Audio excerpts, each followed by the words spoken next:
Bab 371. Zhang Zizu tutup mulut, menarik sukarelawan ketiga ke depan, dan bertanya pada Ye Chen, "Tuan Ye, apa yang terukir di kepala orang ketiga?" Marven menjawab, "Wu Xin adalah gay." Dia mengangguk dan melambaikan tangannya, dan 6 karakter berdarah terukir di dahi pria itu. Segera setelah itu, datanglah yang keempat. Ye Chen berkata, "Tuan Ye, kali ini ada 7 kata." Ya, Ye Chen berpikir sejenak dan berkata, "Kalau begitu katakanlah, Wu Donghai tidak kompeten."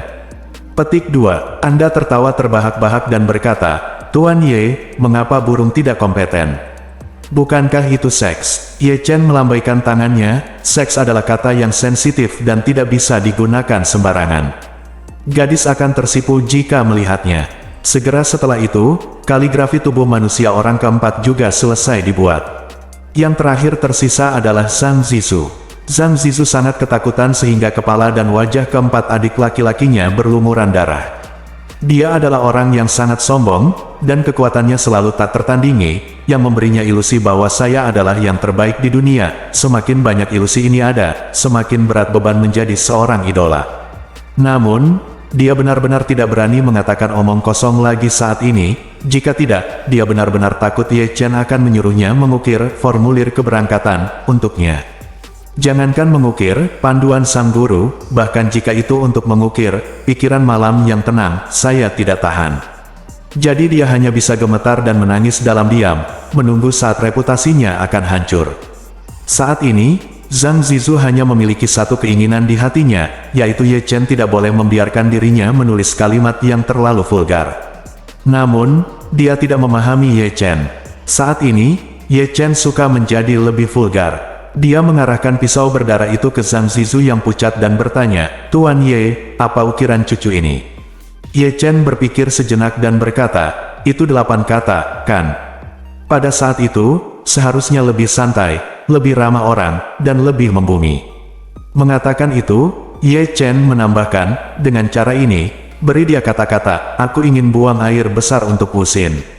Petik 2. Ketika Zhang Zizu mendengar 8 kata ini, hatinya dipenuhi keputusasaan.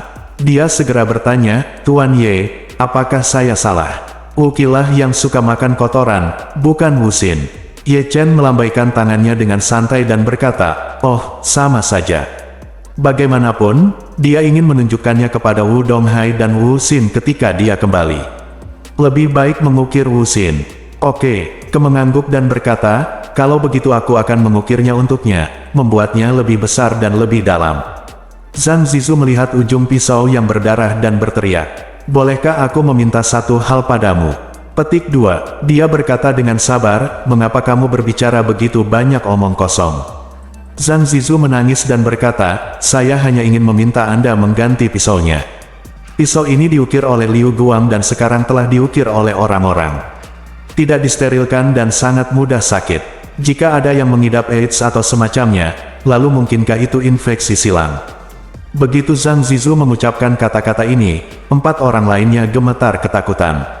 Salah satu dari mereka berseru, "Kalian bertiga tidak mengidap AIDS, bukan?" "Tidak." 3 lainnya menggelengkan kepala. Namun apakah itu benar atau tidak, tidak ada yang tahu. Pada saat ini, dia juga sedikit kesal. Dia menamparkan wajah Zhang Zizu dan mengutuk, "Kamu banyak bicara omong kosong. Jika kamu terus berbicara omong kosong, apakah kamu percaya aku akan menyanyikan kata pengantar paviliun Pangeran Teng untuk Anda?" Zhang Zizu dipukuli hingga bintang-bintang bermunculan dari matanya. Saat ini dia benar-benar tidak berani berbunyi bip lagi, sehingga dia hanya bisa menangis sambil menahan ujung tajam pisaunya. Ia bisa merasakan sensasi ujung pisau membelah kulit keningnya dan menyentuh tengkoraknya. Rasa sakit yang hebat membuatnya hampir pingsan, darah terus menetes dari keningnya, bahkan membuatnya tidak bisa membuka matanya sama sekali. Dia merasa sangat menyesal saat ini. Jika dia tahu hari ini, tidak peduli berapa banyak uang yang diberikan Wu Donghai kepadanya, dia tidak akan bisa membunuhnya. Sayangnya tidak ada obat penyesalan di dunia ini. Saat ini, pengawal Wu Donghai semuanya telah berubah menjadi karya kaligrafi tubuh manusia, dan wajah mereka semua mengerikan untuk dilihat. Terutama yang terakhir, Zhang Zizu, memiliki 8 karakter yang diukir langsung di dahinya. Dahinya saja tidak cukup, jadi dia meminjam ruang untuk wajahnya dan melihat seluruh wajahnya, sangat menakutkan. Apalagi kata-kata yang terukir di wajah mereka ini semuanya merupakan hinaan bagi keluarga Wu. Diperkirakan paru-paru keluarga Wu akan meledak amarah saat melihatnya. Zhang Zizu menangis dan bertanya, "Tuan Ye, bisakah Anda melepaskan kami?" Ye Chen berkata, "Tentu saja kamu boleh melepaskannya, tetapi untuk mencegah kalian terus membantu orang lain, aku harus memberimu pelajaran." Setelah mengatakan itu, Ye Chen meraih orang di depannya dan menghancurkan kedua lengannya dengan 2 pukulan, dan orang-orang lainnya melakukan hal yang sama. Dalam sekejap mata, lengan semua orang ini menjadi cacat. Jika Anda ingin menjadi pengawal, pembunuh, atau preman di kemudian hari, itu sama sekali tidak mungkin. Tidak ada yang akan mempekerjakan orang cacat seperti itu sebagai pengawal. Oleh karena itu, mereka pasti tidak akan bisa terus-menerus merugikan masyarakat di kemudian hari. Kurang dari sama dengan, P sama dengan, style sama dengan, padding, 0 teks, margin, 0 teks, box sizing, border box, lebih besar dari. Ye Chen sangat tidak manusiawi. Metodenya menyiksa orang tidak pernah terdengar. Pada saat ini, Ye Chen berdiri dengan kepuasan dan berkata dengan suara dingin, "Kamu, kembali dan berikan pesan kepada Wu Donghai dan Wu Xin. Jika kamu ingin menargetkanku, datang saja ke sini. Tetapi jika kamu berani melibatkan orang lain orang-orang di sekitarku, boom, maka aku akan membuat seluruh keluarga Wu hancur." Kurang dari sama dengan, P sama dengan, style sama dengan, padding, 0 teks, margin, 0 teks, box sizing, border box, lebih besar dari. Setelah melarikan diri, dia bertanya kepada Ye Chen, "Tuan Ye, apa yang akan Anda lakukan dengan video crosstalk Liu Guang dan Liu Ming? Maukah Anda mengunggahnya ke Douyin sekarang?" Ye Chen melambaikan tangannya dan berkata sambil tersenyum, "Jangan khawatir, tunggu sebentar lagi dan biarkan Liu Guang dan Liu Ming melarikan diri sebentar. Jika tidak, keluarga Wu akan menemui saya segera setelah saya dibebaskan. Jika keluarga Wu mengeluarkan perintah hadiah, nyawa mereka, maka mereka mungkin tidak akan bertahan sampai besok pagi dan harus melapor kepada Raja Neraka." Dia buru-buru berkata, "Bukankah lebih baik mati?" Kedua orang ini mengikuti keluarga Wu seperti anjing dan seharusnya sudah mati sejak lama. Ye Chen tersenyum dan berkata, "Jika video ini tidak diambil, akan lebih mudah untuk membunuh mereka berdua, tetapi karena video tersebut telah diambil, akan lebih mudah untuk membuat mereka tetap hidup, karena selama mereka hidup, Wu keluarga akan diejek oleh orang-orang di seluruh negeri, dan mereka akan tenggelam dalam rasa sakit karena penghinaan dan kemarahan sepanjang hari dan tidak dapat melepaskan diri. Oleh karena itu, Liu Guang dan Liu Ming harus dibiarkan hidup. Mereka masih hidup, ini masalah ini menarik." Dia mengangguk dan berkata, "Saya mengerti, Tuan Ye." Setelah itu, dia bertanya, "Tuan Ye, apa yang harus dilakukan Wu Donghai dan Wu Xin?" Ye Chen melihat waktu dan berkata, "Saya kira orang-orang akan pergi ke Wu Donghai untuk mengeluh dan mengeluh sekarang, tetapi Wu Donghai adalah orang yang sangat jahat. Jika situasinya tidak tepat, dia pasti akan melarikan diri, dan dia mungkin mengambil dia bersamanya semalaman." Wu Xin telah kembali ke Suzhou dan Hangzhou. Dia berkata, "Tuan Ye, kalau begitu kita harus memikirkan cara, kita tidak bisa membiarkan harimau itu kembali ke gunung." Ye Chen tersenyum tipis dan berkata, "Bukan ide yang buruk membiarkan harimau kembali ke gunungnya. Lagi pula, ada lebih dari 2 harimau ini di keluarga Wu. Biarkan mereka pergi dulu sebelum kita bisa mengeluarkan lebih banyak harimau. Cara terbaik adalah menemukan peluang untuk menangkap semuanya sekaligus." Berbicara tentang ini, Ye Chen bertanya, "Apakah Anda pernah mendengar sebuah kalimat?" Dia buru-buru bertanya, "Tuan Ye, apa yang kamu bicarakan?" Ye Chen tersenyum dan berkata, "Sebuah keluarga harus rapi dan rapi." Bab 372. Xiao Changkun berada di pojok, diam-diam memperhatikan menantu laki-lakinya membalikkan keadaan dan membunuh semua orang, merasa sangat terkejut. Dia tidak mengerti mengapa Ye Chen begitu kuat dan memiliki aura yang kuat. Ini benar-benar berbeda dengan Ye Chen, yang biasanya diperintah oleh Malan di rumah. Saat ini, Ye Chen melangkah ke depannya dan bertanya, "Ayah, kamu baik-baik saja?" Xiao Changkun menggelengkan kepalanya dengan tergesa-gesa dan berkata, "Tidak apa-apa, tidak apa-apa. Untungnya, kamu datang tepat waktu, kalau tidak aku akan sengsara." Ye Chen tersenyum tipis dan berkata, "Ayah, baiklah. Saya sudah memberi pelajaran kepada orang-orang ini. Apakah kamu puas? Puas. Xiao Changkun mengangguk, lalu berkata dengan sedikit khawatir, Ye Chen, apakah kamu sedikit terlalu kejam sekarang?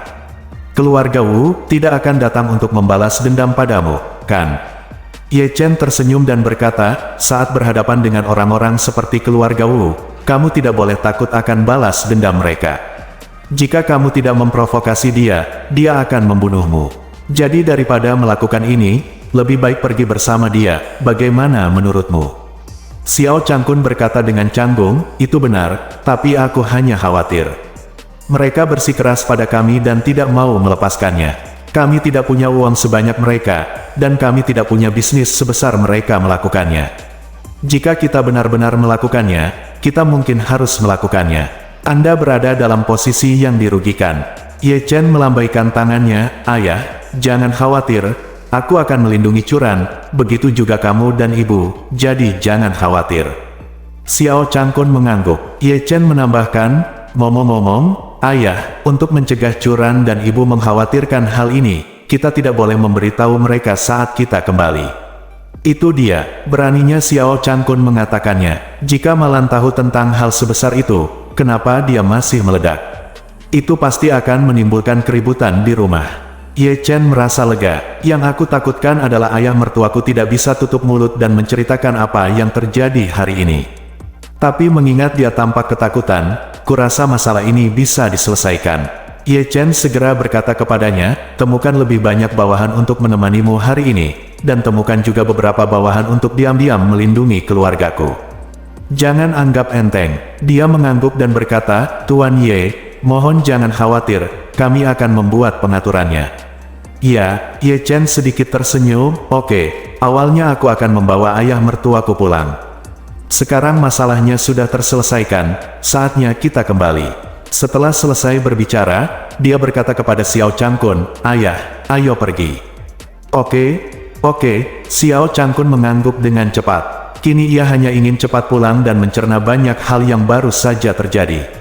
Ketika Ye Chen membawa pulang ayah mertuanya, Liu Guang dan putranya seperti bandit di rumah, dengan panik mengobrak-abrik dan membersihkan emas dan perak di rumah. Sebelum Ibu Liu Ming mengetahui apa yang sedang terjadi, dia melihat dahi suaminya juga diukir dengan tulisan, ayah kemiskinan, jadi dia buru-buru melangkah ke depan untuk mengajukan pertanyaan. Liu Guang berseru, jangan banyak bertanya. Kita dalam masalah besar sekarang. Kemasi barang-barangmu secepatnya. Kita harus meninggalkan Jinling malam ini, kalau tidak kita akan mati tanpa tempat pemakaman. Ibu Liu Ming dengan cepat bertanya, mau kemana? Pergi ke Malaysia. Liu Guang berkata, pergilah ke saudaraku dan jangan pernah kembali ke Tiongkok lagi. Apa? Ibu Liu Ming langsung pingsan dan menangis. Kenapa kamu tiba-tiba ingin pergi ke Malaysia? Kamu tidak bisa kembali lagi. Bagaimana dengan orang tuaku? Bagaimana dengan saudara laki-laki dan perempuanku? Liu Guang bertanya, kamu tidak ingin mati lagi. Kembalikan kepada orang tuamu. Orang tuamu baik-baik saja di Jinling. Sekarang kami adalah keluarga beranggotakan 3 orang yang berada dalam masalah. Mungkin kami akan mati. Akankah orang tuamu datang untuk membantu kita ketika saatnya tiba? Apakah kita bertiga sedang mengumpulkan mayatnya? Cepat kemasi barang-barangku. Ketika Ibu Liu Ming mendengar ini, dia tidak berani mengatakan apa-apa lagi. Dia juga tahu bahwa situasinya serius, jadi dia segera mulai mengemasi barang-barangnya.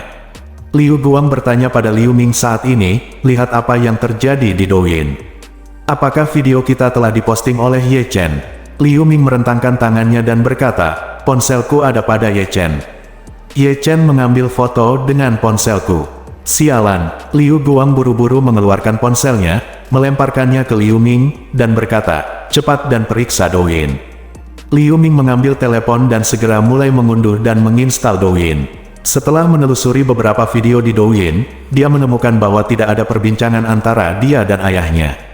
Dia menghela nafas lega dan berkata, Ye Chen mungkin belum mempostingnya. Itu bagus. Liu Guang mengangguk dan berkata, jangan menunda dan segera pergi. Kita akan berangkat setengah jam lagi. Setelah mengatakan itu, dia memberitahu istrinya, jangan membawa apapun yang tidak bisa kamu habiskan. Hubungi ibumu nanti dan minta dia membantu kami menjual semua barang untuk mendapatkan uang tunai. lalu bawa ke pasar gelap dan tukarkan dengan dolar AS. Kalau kami sampai di Malaysia, RMB tidak bisa digunakan, jadi kami harus menggunakan dolar AS. Istrinya mengangguk cepat, saya akan meneleponnya nanti, dia kebetulan memiliki kunci cadangan rumah kita. Saat ini, Zhang Zizu, seorang cacat dengan lengan patah, telah kembali ke Hotel Shangri-La. Kurang dari sama dengan, P sama dengan, style sama dengan, padding, 0 px, margin, 0 px, box sizing, border box, lebih besar dari. Saat naik taksi, banyak pengemudi yang tidak berani naik taksi dan buru-buru kabur. Lagi pula, orang-orang ini sangat menakutkan. Mereka semua berteriak dengan darah di kepala dan wajah mereka. Lebih penting lagi, kata-kata sialan itu terukir di kepala mereka. Ini benar-benar mesum. Belakangan, Zhang Zizu menjadi cemas dan berjanji akan membayar 10.000 yuan untuk perjalanan 10 yuan, jadi dia menghentikan taksi. Setelah dihentikan, orang-orang memaksa masuk. Sopir itu buru-buru berkata, "Oh, mobil saya memiliki orang paling banyak termasuk pengemudi dan penumpangnya. Anda punya satu orang lagi, jadi turun dan ambil satu lagi." Zhang Zizu berkata dengan marah, "Sial, mengapa ada begitu banyak omong kosong? Saya akan memberi Anda 10.000 yuan, tetapi Anda bahkan tidak bisa mendapatkan satu lagi." Ketika pengemudi mendengar ini, dia tidak punya pilihan selain menahannya, mengangguk dan berkata, "Kalau begitu kalian berempat yang duduk di belakang harus merapat, agar pintunya tidak bisa ditutup." Mereka berempat duduk di barisan belakang. Zhang Zizu sedang duduk di kursi penumpang dan berkata dengan ekspresi muram, "Pergi ke Hotel Shangri-La, mengemudi lebih cepat." Sopir itu tanpa sadar berkata, "Kalau terluka seperti ini, kenapa tidak ke rumah sakit dulu?" Petik 2. Jika kamu terus berbicara terlalu banyak, aku akan mati. Zhang Zizu tampak tidak senang.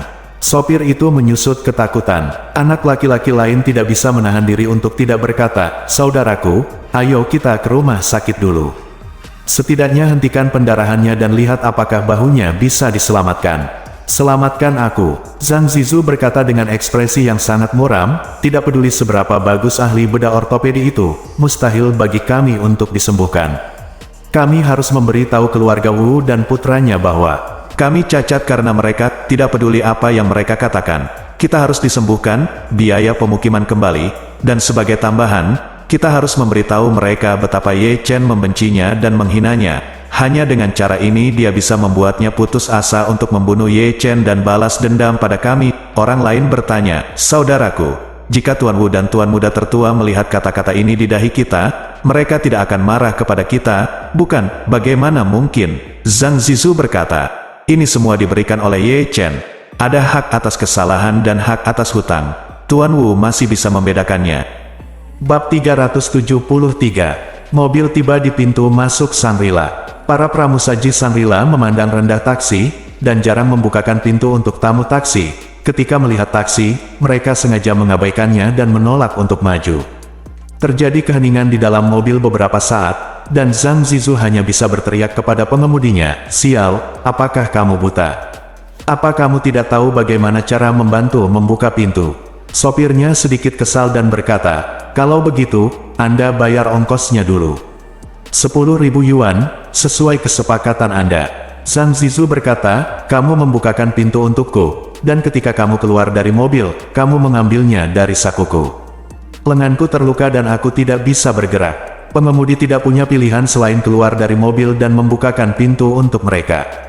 Kemudian pria dengan kepala dan wajah berlumuran darah itu akhirnya turun dari mobil. Mereka dipenuhi memar dan ada ukiran karakter besar di dahi mereka, sehingga mereka terlihat sangat menakutkan dan sangat menarik perhatian. Sehingga ketika mereka muncul, mereka langsung menarik perhatian semua orang di sekitarnya, terlebih lagi tanpa sadar mereka tertawa terbahak-bahak. Ada apa dengan orang-orang ini? Ada kata-kata yang terukir di dahi mereka. Apakah mereka sedang melakukan seni pertunjukan? Hahaha, lucu sekali, membuatku tertawa. Ya, saya telah menjalani sebagian besar hidup saya dan telah melihat banyak seniman. Ada yang berpura-pura menjadi pengemis dan mengemis di jalanan, dan ada pula yang menggunakan jarum suntik untuk menggambar tinta dan menggambar di atas kertas secara membabi buta. Saya belum pernah melihat hal aneh seperti itu. Karakternya sangat jelek. Situasi ini benar-benar membuka mata saya. Menurut saya, orang-orang ini mampu bersaing dengan generasi kedua kaya yang membodohi Douyin beberapa waktu lalu. Saudaraku, apa yang kamu katakan mengingatkanku. Aku harus segera mengambil fotonya dan mempostingnya di Douyin, agar netizen di seluruh negeri bisa melihat hal-hal aneh ini di Jinling. Saat itu, jumlah penayangannya tidak akan melebihi A juta. Ya, semuanya, cepat ambil foto. Setelah melewati desa ini, tidak ada toko seperti itu. Saat dia sedang berbicara, seseorang mengeluarkan ponselnya, membuka Douyin, mengklik pengambilan video, dan memposting penampilan sedih Zhang Zizu dan lainnya langsung ke internet. Zhang Zizu sangat marah ketika dia melihat semua orang memegang ponsel mereka dan memotretnya. Dia ingin mengulurkan tangan untuk menutupi dahinya, tetapi lengannya sudah cacat dan dia tidak bisa mengangkatnya sama sekali. Sangat kesal, dia hanya bisa berkata, "Untuk apa kamu menembak? Keluar dari sini." Semua orang begitu ketakutan dengan penampilannya yang garang hingga mereka gemetar. Mereka tidak ingin terlihat seperti anjing gila, jadi mereka memilih untuk berhenti dan bersembunyi jauh. Zhang Zizu merasa puas setelah melihat pemandangan seperti itu, dan segera menggiring orang-orang memasuki Hotel Shangri-La. Sopir itu buru-buru menghentikannya. Hei, Anda belum memberi saya 10.000 yuan yang Anda janjikan." Zhang Zizu menatapnya dengan dingin dan berkata dengan marah, "Saya akan memberikannya kepada ibumu."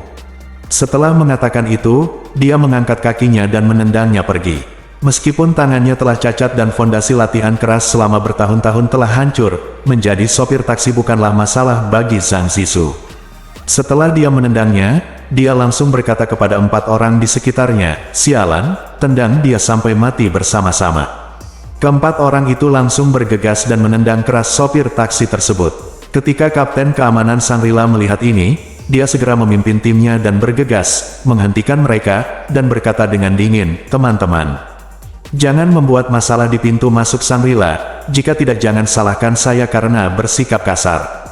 Zhang Zizu mengetahui bahwa CEO Shangri-La, Chen Zekai, memiliki latar belakang yang kuat, jadi dia buru-buru berhenti, menghentikan orang-orang di sekitarnya, dan berkata kepada pengemudi, "Kamu beruntung hari ini, berhati-hatilah di masa depan, atau aku akan membunuhmu." Setelah mengatakan itu, kami memimpin rombongan untuk memasuki Shangri-La. Saat mereka hendak masuk, petugas keamanan segera mengulurkan tangan untuk menghentikan mereka, dan manajer lobi juga buru-buru datang dan berkata, "Maaf tuan-tuan, Anda berpakaian tidak senonoh dan tidak terawat. Sesuai peraturan, Anda tidak diizinkan memasuki Hotel Shangri-La kami." Mendengar ini, Zhang Zizu menjadi dingin dan berkata dengan nada menghina, "Kami dari keluarga Su Hangwu. Beraninya Anda, seorang manajer kecil, menghentikan saya?" Manajer lobi mengerutkan kening, tetapi masih berkata dengan sikap tegas, "Tuan, saya tidak peduli apakah Anda dari keluarga Su Hangwu atau dari keluarga siapa Anda, menurut peraturan, Anda tidak diperbolehkan memasuki Shangri-La." Petik 2. Setelah mengatakan itu, dia berkata dengan dingin, "Wajah orang-orang ini telah menakuti tamu kami dan mempengaruhi reputasi hotel kami. Silakan segera pergi, jika tidak, Anda akan bertanggung jawab atas semua konsekuensinya." Kemarahan melonjak di hati Zhang Zizu dan dia berkata dengan dingin, "Saya memberikan Anda wajah Tuan Chen dan tidak akan memukul Anda, tetapi jika Anda terus membuat diri Anda tidak nyaman, jangan salahkan saya karena bersikap kasar kepada Anda." Manajer lobi tidak menyerah dan berseru, "Maaf, peraturan adalah peraturan, Anda tidak bisa memasuki Shangri-La." Zhang Zizu mengertakkan gigi. Belum lagi manajer lobi, meskipun beberapa orang dari tim keamanan muncul, mereka tidak bisa menjadi lawannya. Semua orang bisa mengalahkan orang-orang ini dengan keterampilan kakinya. Namun, pihak lain adalah anjing Chen Zekai, yang agak rumit, jika dia menyinggung Chen Zekai, bukankah kerugiannya sepadan? Saat ini, kebisingan yang mereka buat menarik perhatian banyak orang di lobi. Banyak orang memperhatikan mereka bergumam. Zhang Zizu mendengarkan dengan seksama dan menemukan bahwa orang-orang ini sebenarnya sedang mendiskusikan kata-kata apa yang terukir di dahi mereka. Dia langsung merasa malu dan tidak ingin tinggal di sini lebih lama lagi dan diawasi oleh orang-orang, jadi dia berkata kepada manajer lobi dengan wajah gelap, "Saya akan memberi Anda waktu 3 detik untuk keluar dari sini, jika tidak, jangan salahkan aku.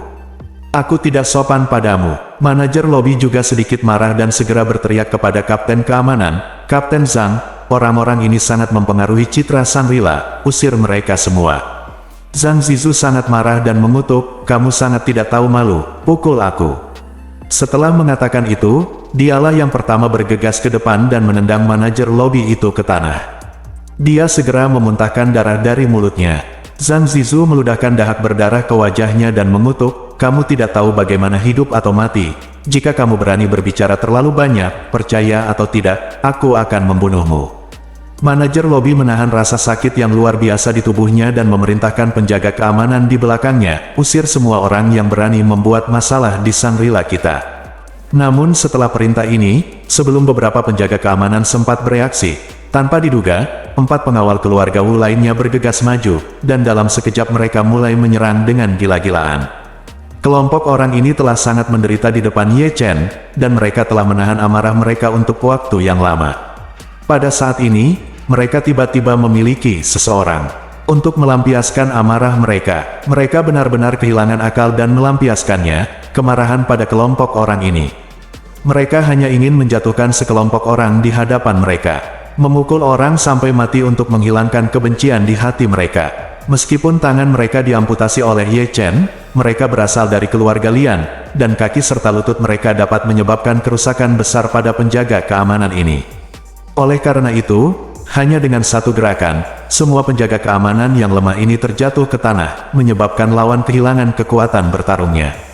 Melihat orang-orang ini sudah dipukuli sampai mati, dan jika mereka terus bertarung, mereka pasti akan mati, Zhang Zizu meminta semua orang untuk berhenti menyerang dan berkata dengan suara dingin, "Sekelompok anjing buta menamparkan bibir mereka, berani melawan anggota keluarga Wuku, jangan lihat kebajikan macam apa yang kamu miliki." Setelah mengatakan itu, dia membawa orang-orang itu langsung ke lift dan naik ke atas. Bab 374. Setelah Zhang Zi pergi, suasana menjadi kacau. Manajer lobi Shangri-La dan beberapa penjaga keamanan terluka dan tergeletak di tanah, hidung dan wajah mereka memar dan bengkak, terlihat sangat menyedihkan. Seorang penjaga keamanan berjuang untuk bangun dan buru-buru membantu manajer lobi berdiri dari tanah. Dia tidak bisa menahan diri untuk tidak bertanya, "Manajer, apa yang harus kita lakukan sekarang?" Manajer lobi berkata dengan wajah dingin, "Bawa yang lain segera ke rumah sakit, dan saya akan mencari Tuan Chen. Jika dia berani menimbulkan masalah di Shangri-La, saya masih tidak percaya Tuan Chen akan membiarkan dia pergi." Karena itu, dia terlatih-tatih menuju kantor Chen Zekai. Saat ini, ayah dan anak Wu Donghai dan Wu Xin sedang menginap di kamar presidensial Hotel Shangri-La, dengan sabar menunggu Zhang Zizu dan yang lainnya kembali dan melapor kepada mereka. Beberapa puluh menit yang lalu, Wu Donghai menerima pesan dari Liu Guang, mengatakan bahwa dia telah tiba di rumah Tian Xiang dan telah ditundukkan. Tidak hanya itu, dia juga menemukan kejutan yang tidak terduga. Ayah mertua Ye Chen yang tidak berguna juga ada di dalam rumah Tian Xiang, makanan. Hal ini membuat Wu Donghai sangat senang, dia merasa akan memanfaatkan kesempatan ini untuk membunuh ayah mertua Ye Chen terlebih dahulu. Tapi sekarang setelah hampir 1 jam berlalu, Liu Guang belum melaporkan kemajuan apapun kepada dirinya sendiri, yang membuat Wu Donghai menyadari ada sesuatu yang tidak beres. Dia menelepon Liu Guang, tapi tidak ada yang menjawab. Dia menelepon Zhang Zizu lagi, tapi tidak ada yang menjawab. Faktanya, telepon itu ada di saku Zhang Zizu, tetapi kedua lengannya cacat dan dia tidak bisa mengeluarkannya dari sakunya. Hal yang sama berlaku untuk 4 orang lainnya, yang sama sekali tidak berdaya saat ini. Andai saja jari-jarinya lumpuh, alangkah baiknya masih bisa menggeser bantalan jari yang terkulai untuk mengontrol ponsel, tapi sekarang, seluruh lengan tidak bisa mengerahkan tenaga apapun, dan jadi berantakan total. Wu Donghai tidak dapat menjawab panggilan telepon Zhang Zizu, jadi dia merasa sedikit gugup. Zhang Zizu sangat kuat dan sejauh ini belum pernah bertemu lawan, dia tidak bisa dikalahkan bukan? Wu Xin mengerutkan kening dan mau tidak mau berkata kepada ayahnya Wu Donghai, "Ayah, sejauh ini belum ada yang memberi kami jawaban tentang situasi Liu Guang. Mungkinkah sesuatu terjadi pada Zhang Zizu dan yang lainnya?"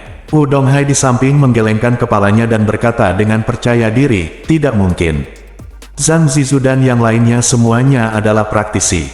Mereka sangat kuat, melihat seluruh Jinling, tidak ada yang bisa menjadi lawan mereka." Saat dia berbicara, dia mengeluarkan ponselnya lagi dan menelepon Zhang Zizu.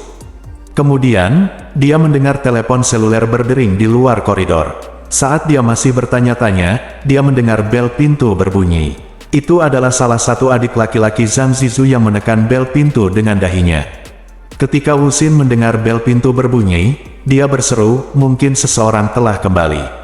Setelah mengatakan itu, dia bergegas ke pintu, membuka pintu dan melihat, dia tertegun sejenak.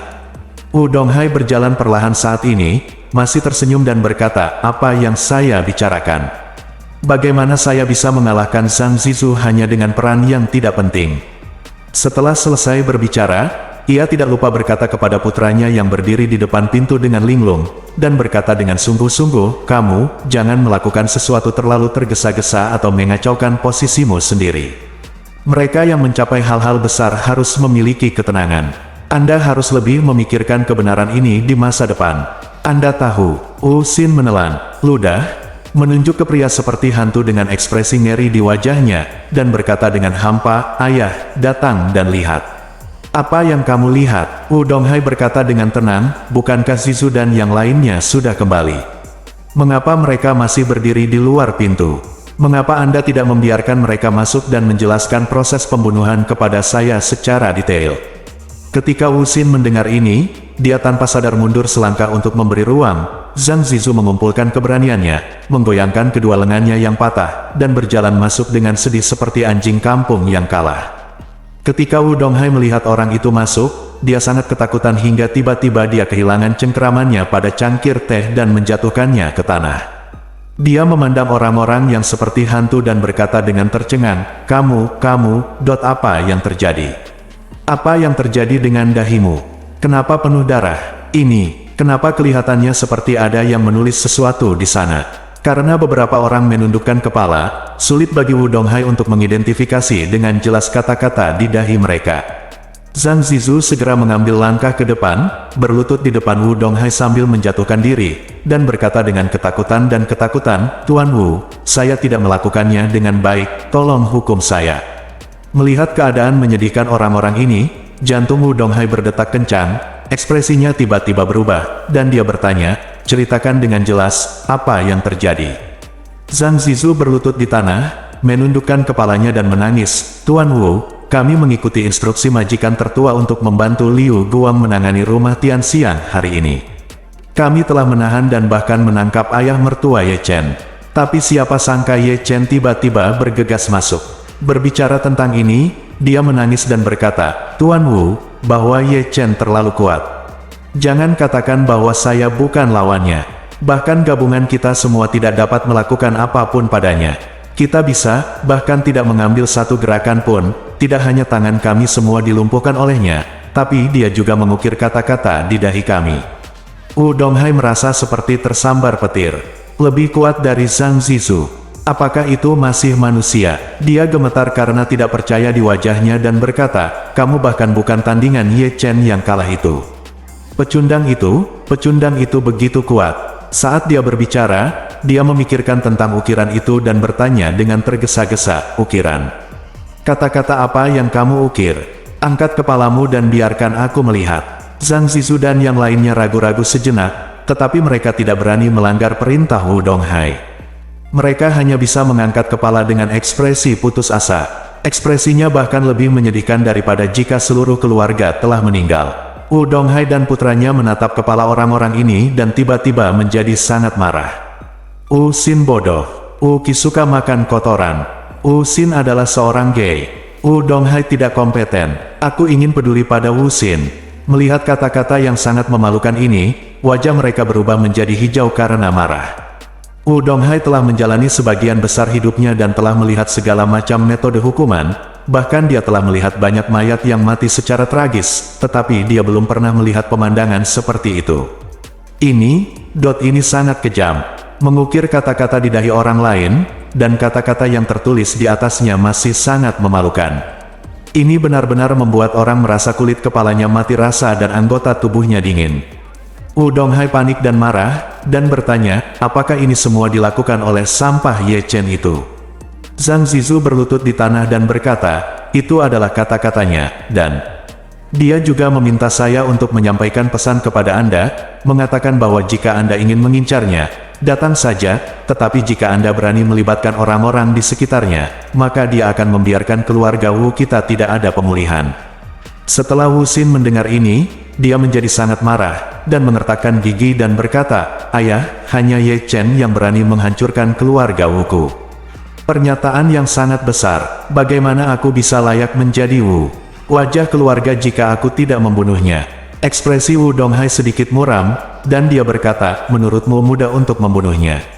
Dia cacat total. Kamu dan aku, ayah dan anak, berada di Jinling. Kami bahkan tidak memiliki pengawal sekarang. Jika Ye Chen datang untuk membunuhnya, apa yang akan kita lakukan?" Menahan, Wu Xin, yang baru saja berpura-pura membunuh Ye Chen, menjadi pucat karena ketakutan ketika mendengar ini, dan berseru, "Ayah, ayo lari." Wu Donghai memelototinya dan berkata tidak puas, "Mengapa kamu panik? Ini di Shangri-La. Saya tidak percaya bahwa milik keluarga Yan Jingye, pecundang itu berani datang ke sini. Jika dia benar-benar berani datang, maka Yan keluargaku Jingye pasti tidak akan membiarkan dia pergi." Bab 375. Pada saat ini, manajer lobi, yang ditendang setengah mati oleh Zhang Zizu, terhuyung-huyung ke pintu kantor Chen Zekai dengan bantuan beberapa karyawan. Setelah mengetuk pintu kantor, begitu manajer lobi masuk, Chen Zekai melihat bahwa dia penuh luka dan berseru, "Manajer Zhao, apa yang terjadi?" Manajer Zhao berkata dengan marah, "Tuan Chen, beberapa pengawal dari keluarga Wu di Suham berani masuk ke hotel kami dan memukuli saya dan beberapa penjaga keamanan di lobi hotel kami." "Apa?" Chen Zekai mengerutkan kening dan berseru, "Apa yang terjadi?" "Keluarga Wu dan putranya tinggal di kamar presidensial kami, dan pengawal mereka juga tinggal di dalamnya. Mengapa mereka memaksa masuk ke hotel? Dan kalian membicarakannya, bertarung?" Manajer Zhao buru-buru menjelaskan, "Inilah yang terjadi. Tampaknya beberapa dari mereka baru saja berkelahi dengan seseorang di luar. Mereka semua berlumuran darah, lengan mereka patah, dan ada kata-kata yang diukir di dahi mereka dengan pisau. Di sana ada darah di seluruh kepala dan wajahnya, dan dia tampak seperti Shuro. Bukankah hotel kita selalu memiliki persyaratan bahwa tamu yang acak-acakan tidak boleh masuk, jadi aku menghentikan mereka." Chen Zekai mengerutkan kening. Dia juga pernah mendengar tentang pengawal keluarga Wu. Konon kekuatannya sangat luar biasa. Orang-orang di Jinling, bahkan pengawal Chen Zekai sendiri mungkin bukan lawan mereka. Oleh karena itu, ketika Chen Zekai mendengar bahwa lengan mereka dimutilasi dan dahi mereka diukir, dia terkejut dan terpana. Dia tidak tahu kapan Crouching Tiger, Hidden Dragon dimulai di tempat seperti Jinling. Apakah benar ada master yang bisa menghancurkan pengawal Wu? Kekuatan abnormal macam apa ini? Memikirkan hal ini, dia berkata kepada manajer Zhao, "Masalah ini agak aneh. Jangan khawatir, saya akan menelepon seseorang untuk memeriksanya." Chen Zekai memiliki banyak mata dan telinga di Jinling. Dia buru-buru mengambil ponselnya, memutar nomor, dan memerintahkan dengan suara dingin, "Pergi dan periksa segera." "Apa yang dilakukan pengawal keluarga Wu di Suham di Jinling malam ini? Saya ingin semua hasilnya." 3 menit kemudian, telepon Chen Zekai berdering ketika dia mendengar kata-kata di ujung telepon yang lain. Chen Zekai merasa seperti disambar petir. Ternyata malam ini pengawal keluarga Wu pergi ke Tianxiang Mansion dan ingin membunuh mereka. Namun di luar dugaan, mereka semua dikalahkan oleh tuan muda mereka sendiri, Ye Chen. Tuan dari keluarga Wu dikalahkan oleh tuan muda. Ya Tuhan, tuan muda begitu kuat. Chen Zekai merasa ngeri. Segera, kemarahan yang kuat melonjak di dalam hatinya. Keluarga Wu sangat berani. Hanya mengikuti tuan muda, dia dianggap setengah dari keluarga Ye. Beraninya keluarga Wu datang ke Jinling untuk membunuhnya dan bahkan berkonflik dengan tuan mudanya sendiri. Apakah mereka lelah hidup? Terlebih lagi, setelah orang-orang ini pergi untuk membunuh Sa Cheng dan dipukuli sampai mati oleh tuan muda mereka sendiri, mereka masih begitu sombong dan memukuli manajer lobi Shangri-La. Ini akan menyinggung keluarga Ye sampai mati. Memikirkan hal ini, Chen Zekai menjadi sangat marah. Dia benar-benar memberikan wajah ayah dan anak itu dan mengizinkan mereka tinggal di kamar presidensial Shangri-La. Jika tuan muda mengetahuinya, bagaimana jika dia dihukum? Chen Zekai yang marah hampir ingin bergegas ke kamar presidensial tempat keluarga Wu dan putranya menginap dan mematahkan kaki kedua bajingan ini.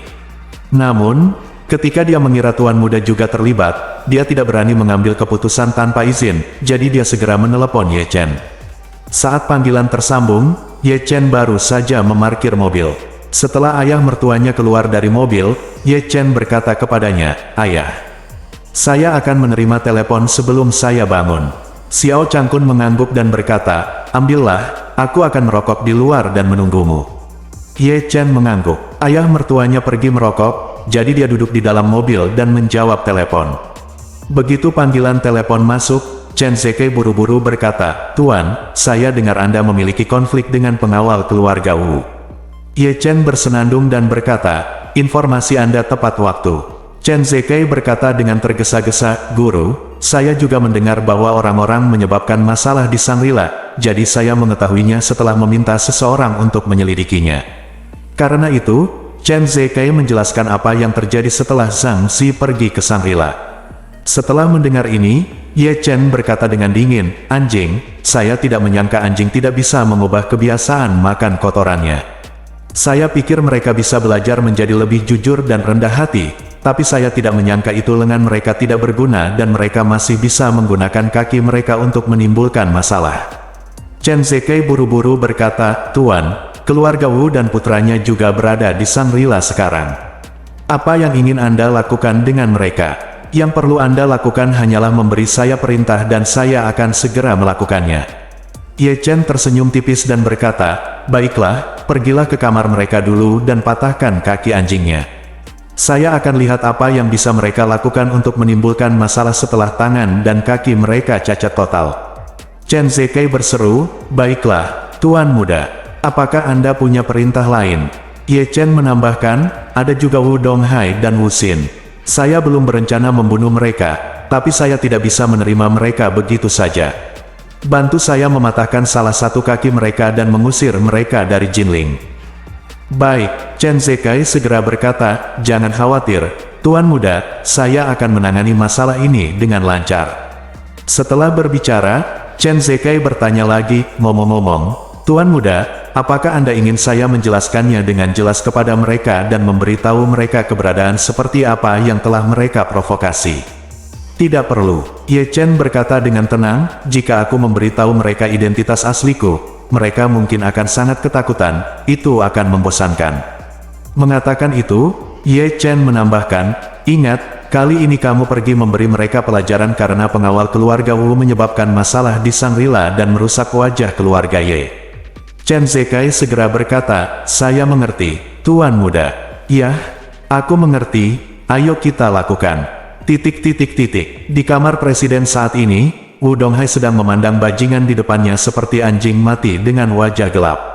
Di satu sisi, dia membenci sampah orang yang bahkan tidak bisa ditangani oleh Ye Chen. Di sisi lain, dia membenci kata-kata yang terukir di kepala orang. Sial, ini benar-benar penghinaan terhadap keluarga Wu.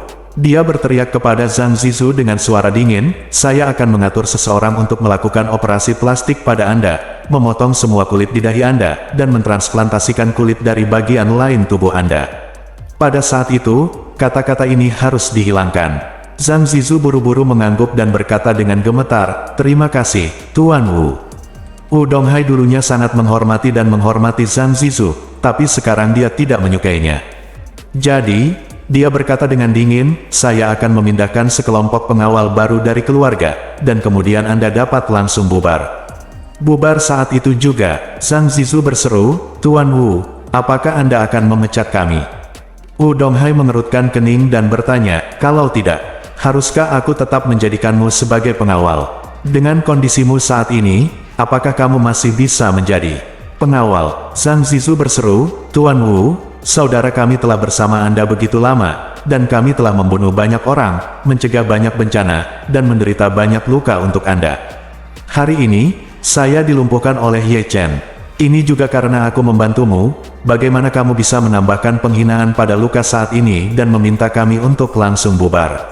Wu Donghai bertanya balik, apa? Jika kita tidak bubar, apakah kamu masih memintaku untuk menafkahimu di hari tuamu? Karena itu, Wu Donghai berkata dengan jijik, jangan beritahu saya hal-hal yang tidak berguna ini. Saya akan memberi Anda 10.000 pesangon ketika saatnya tiba. Jika Anda tahu cara menunjukkan penghargaan, ambil uang itu dan keluar dari sini. Jika kamu tidak tahu cara menunjukkan promosi, maka ketika saatnya tiba, jangan salahkan aku karena bersikap kasar. Bersambung.